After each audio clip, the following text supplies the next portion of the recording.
Hey everybody, welcome back to the channel today. I know we've gone over a couple pieces of legislation already in recent videos, but it is that time of year. All the bills are dropping in Sacramento. So I thought who better to bring on than our legislative director, Rick Travis. Rick, thank you very much for being on here with us today. Thanks for having me, Kevin. Absolutely. So, Rick, I know that there's a lot coming down. There's a lot that's going to need to be translated and looked through for the CRPA assessment. I was hoping that we could focus on one bill today, one that we've seen before, or at least a similar type of tack before, and this is Assembly Bill 92. This is effectively making it illegal for anybody to purchase or possess body armor. So, I mean, maybe you can start, Rick, sort of breaking this bill down, but I'm really curious, how is body armor a net negative to society to where we need to make it illegal, and what is CRPA's part in this bill in general? Great questions, Kevin. One of the things I would say, too, is at this point, as we're doing this, we've had almost 100 bills be dropped this legislative season, impacting various aspects of the Second Amendment. In this particular space on body armor, we have two bills actually now. Assembly Bill 92, which is by Connolly, and then we also have Assembly Bill 301, which is almost identically word for word by Rebecca Bauer-Cahan, or RBK as she likes to be called up in the Capitol. So both are out of the Assembly, both are competing in the same space. Body armor, according to the far left, is a misnomer, because what they're actually looking at when you listen to them are plate carriers, which you and I both know, people that run around in competitions and a lot of other places, including criminal activities, actually have no armor plating in that. It's just a chest rig that they carry, maybe extra magazines or other things on top of it. Looks really scary. Hollywood's kind of vilified it, and so therefore that's something we should eliminate. But body armor takes the quite a large space when you look at society. People have ballistic nylon bags that they carry in airports. They use them as briefcases. I'll get to another area that's very near and dear to my heart in this particular space. But body armor also includes cars. You know, you have like the new Tesla truck. It's fully armored. That has body armor in it. And what this bill is specifically saying is, A, if you use it in a crime, it's a felony. Well, that's been the standard already. That's been in place. But B, now if you're not even using it for criminal, unless you're on one of the approved, I think it's like close to a dozen professions that Department of Justice approves and regulates, then you're guilty of a misdemeanor. And I think that's where you really got to look, Kevin. One of those areas that's a misdemeanor fine the first time of $5,000. If I was to hand you, who are not one of those subcategories under DOJ, body armor, that's a $5,000 fine, a misdemeanor. Every subsequent time I was to do that, that's a $10,000 and another misdemeanor charge. Now, why is that important? Because a lot of people out there on your channel might be going, well, let's look at the hundreds of thousands of parents who, after school shootings, went and bought backpacks for their kids, or took existing backpacks and bought some soft body armor to put in that back shield. How many college students, how many people that work in different environments have done that to at least give themselves a chance to make it back home. But now every morning, just think about that first week, that single mom, say in a place like Compton, gets up and puts on her small child, because that's all she can do to try to give them some kind of protection, walking through gang areas, the possibility of a school shooting, and they put that backpack on. On Monday, $5,000 fine. Tuesday, Wednesday, Thursday. Well, by the end of the first week, Kevin, she's broke, which now turns out the ability for people to choose to protect their kids is based on how much money you make a year. And that's wrong. Well, okay, yeah. So I think that, the average logical person, myself being one, can draw a pretty clear line to this, saying, okay, there's no real reason for this, especially when you just have people out there that want to protect themselves. Can you tell me what maybe the grumblings are in the background? Or I just want to know, what is the notion behind this? I've always sort of thought at least the reasoning behind these laws was to decrease any harm, net harm, or very specific harm to society. But this seems to be doing this seems like it would be doing the exact opposite. You're taking away people's opportunity to protect themselves with body armor. And the thing is, you can make that same argument for a lot of things.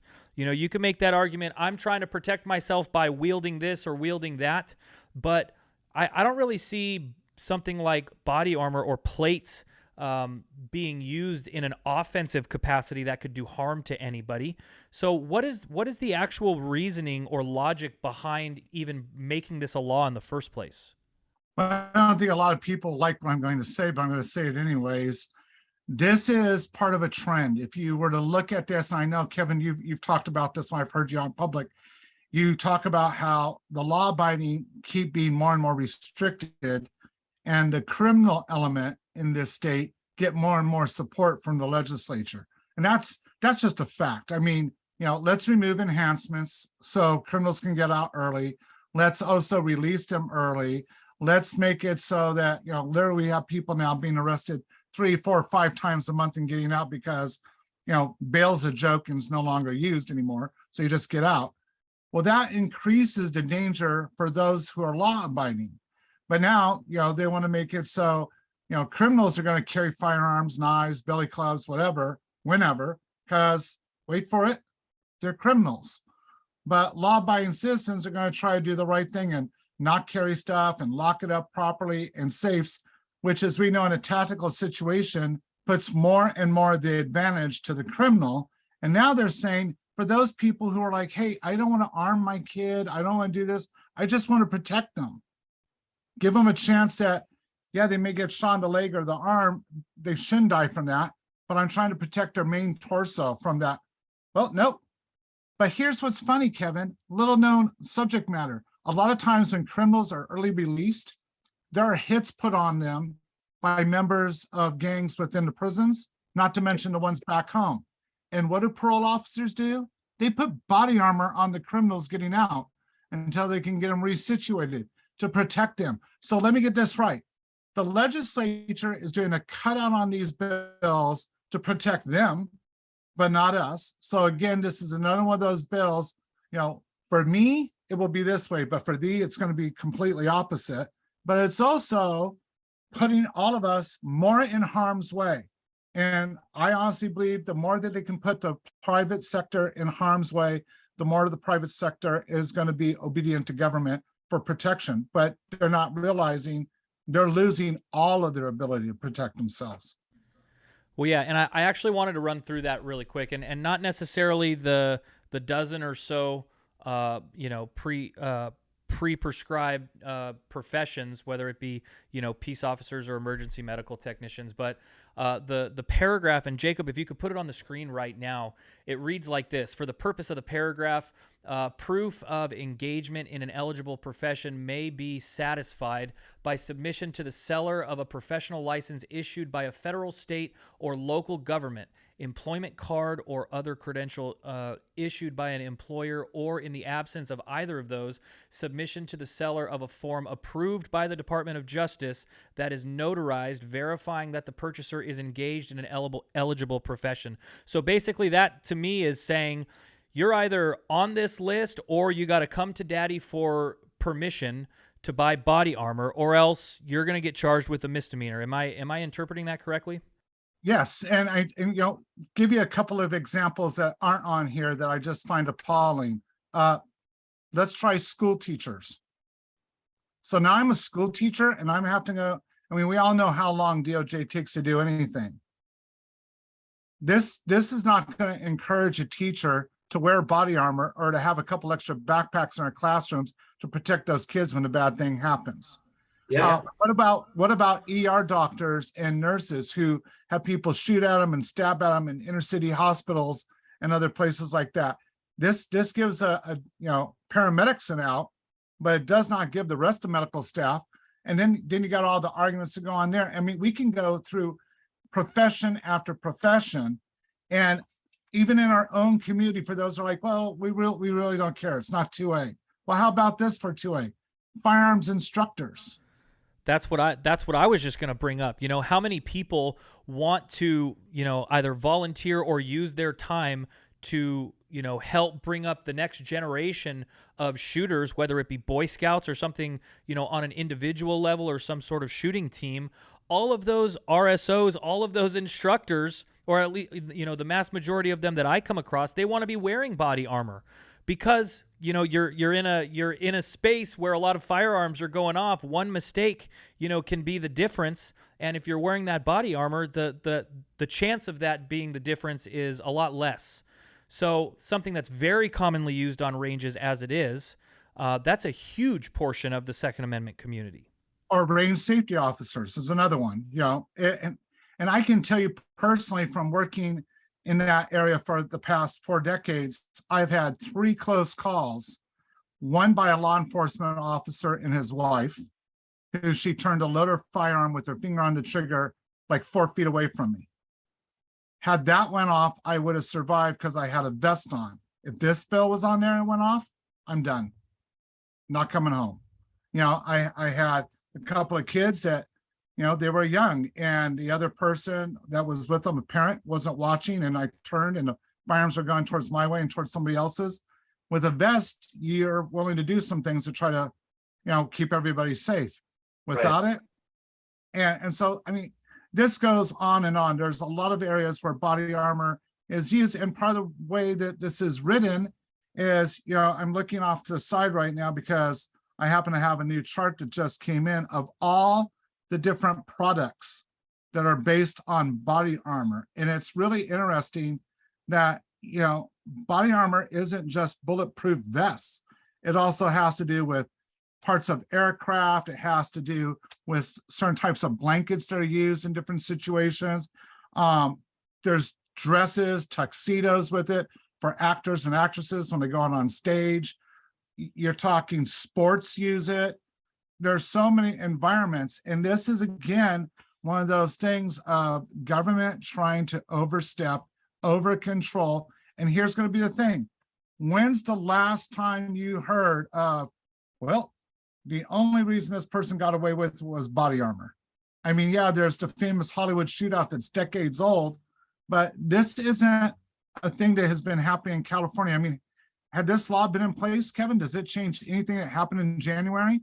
Nope, because body armor wasn't involved in it. So that's whenever I look at pieces of legislation, which I look at a lot of them, and say, what is this trying to solve? And when it doesn't solve anything that's been the public space, then I go, then what's the true purpose? And this, to me, is the true purpose, is to make the citizenry more and more susceptible to crime.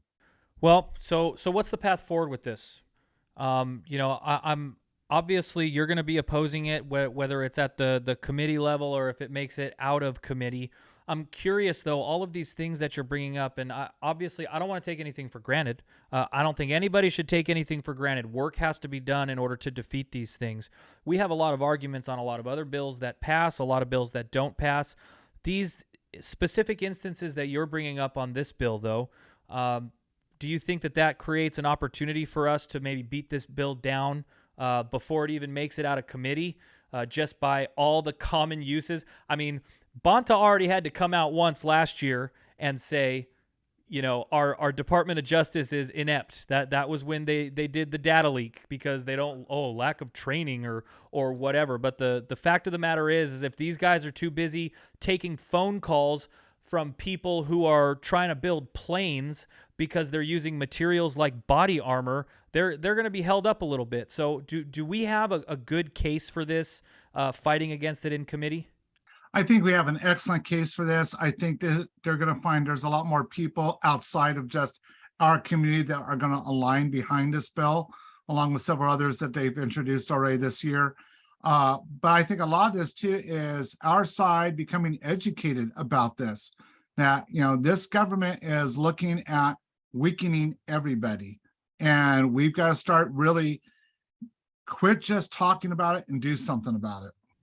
Well, we can definitely do something about it. CRPA has plenty of efforts, so if you want to figure out how you can get involved, just go ahead and hit up the CRPA website. That is crpa.org. Rick, thank you very much for coming on. Look forward to the next one with you.